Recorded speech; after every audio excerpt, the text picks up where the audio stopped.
আমার নবীকে মহব্বত করলে আমার নবীর পরিবারকেও মহব্বত করতে হবে। আমাকে মহব্বত করা মানে আমার পরিবারকে মহব্বত করা।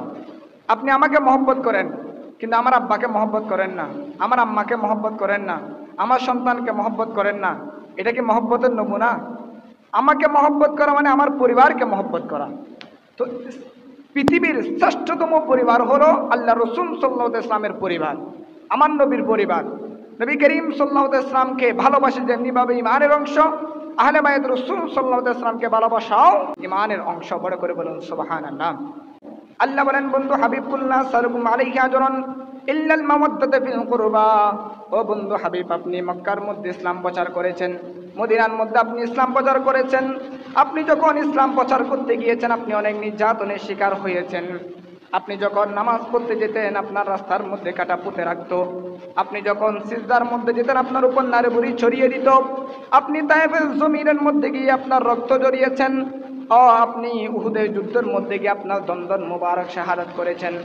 ও বন্ধু হাবিব, এত কষ্টের বিনিময়ে আপনি যে ইসলাম মানুষকে পৌঁছিয়ে দিয়েছেন, ইসলামের দাওয়াত মানুষকে দিয়েছেন, আল্লাহ ওয়াহদানিয়তের দাওয়াত দিয়েছেন, এর বিনিময়ে আপনি কোনো কিছু গ্রহণ করেন নাই। সুতরাং আমি আল্লাহ বললাম, আপনি আপনার উম্মত থেকে একটা বিষয় গ্রহণ করুন, সেটা হলো আহলে বায়াতের মহব্বত। বড় করে বলুন সুবহানাল্লাহ। আমার নবী 63 বছর জিন্দেগি উম্মতের জন্য যে কষ্ট করেছেন, উম্মতের জন্য যে নির্যাতনের শিকার হয়েছেন, জুলুমের শিকার হয়েছেন, অত্যাচারের শিকার হয়েছেন, এর বিনিময়ে আমার নবী করিম সাল্লাল্লাহু আলাইহি ওয়াসাল্লাম কখনো কোনো কিছু দাবি করেন নাই। স্বয়ং আল্লাহ নিজে বলেছেন, বন্ধু হাবিব আপনি দাবি করুন, আপনি তাদের কাছ থেকে দাবি করুন একমাত্র আহলে বায়াতের মহব্বত। বড় করে বলুন সুবহানাল্লাহ। কারণ আল্লাহ জানেন যে এই আহলে বায়াতকে মানুষ নির্যাতন করবে, আহলে বায়াতকে মানুষ ঘৃণা করবে, আহলে বায়াতকে 61 হিজরিতে কারবালার জমিনের মধ্যে নির্মমভাবে শাহাদাত করবে। সেজন্য আল্লাহ বলেন, বন্ধু হাবিব আপনি তাদের কাছ থেকে দাবি হিসেবে গ্রহণ করুন তারা যাতে আপনার আহলে বায়াতকে মহব্বত করে। বড় করে বলুন সুবহানাল্লাহ। সেজন্য আহলে বায়াতকে মহব্বত করে, এটা ফরজ। নামাজ যেমনিভাবে ফরজ, রোজা যেমনিভাবে ফরজ, আমার নবীর আহলে বায়াতকে মহব্বত করাও ফরজ। বড় করে বলুন সুবহানাল্লাহ। আমার নবী বলেন, ওয়ালিকুনি লিহুব্বিল্লাহ, উম্মত তোমরা যদি আল্লাহর ভালোবাসা পেতে চাও আমি নবীকে মহব্বত করো। আমি নবীকে মহব্বত করা আল্লাহর ভালোবাসা পাওয়ার মাধ্যম। বড় করে বলুন সুবহানাল্লাহ। আমি নবীর সন্তুষ্টির মাধ্যমে আল্লাহর সন্তুষ্টি।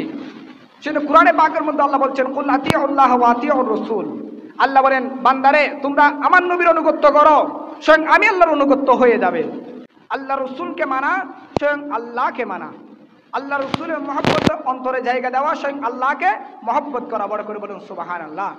ঠিক তেমনিভাবে আমার নবী বলেন, আল্লাহকে মহব্বত করার জন্য ওয়াহিব্বুনি লিহুব্বিল্লাহ, আল্লাহর মহব্বত পাওয়ার জন্য যেমনিভাবে আমি নবী সত্য, আমি নবীর ভালোবাসা সত্য, ঠিক তেমনিভাবে আমি নবীর ভালোবাসা পেতে হলে ওয়াহিব্বু আহলা বাইতি লিহুব্বি, আমি নবীর আহলে বায়াতকে মহব্বত করো। বড় করে বলুন সুবহানাল্লাহ। আহলে বায়াতের মহব্বত ছাড়া কখনো নবীর মহব্বত আসবে না, কলবের মধ্যে সৃষ্টি হবে না।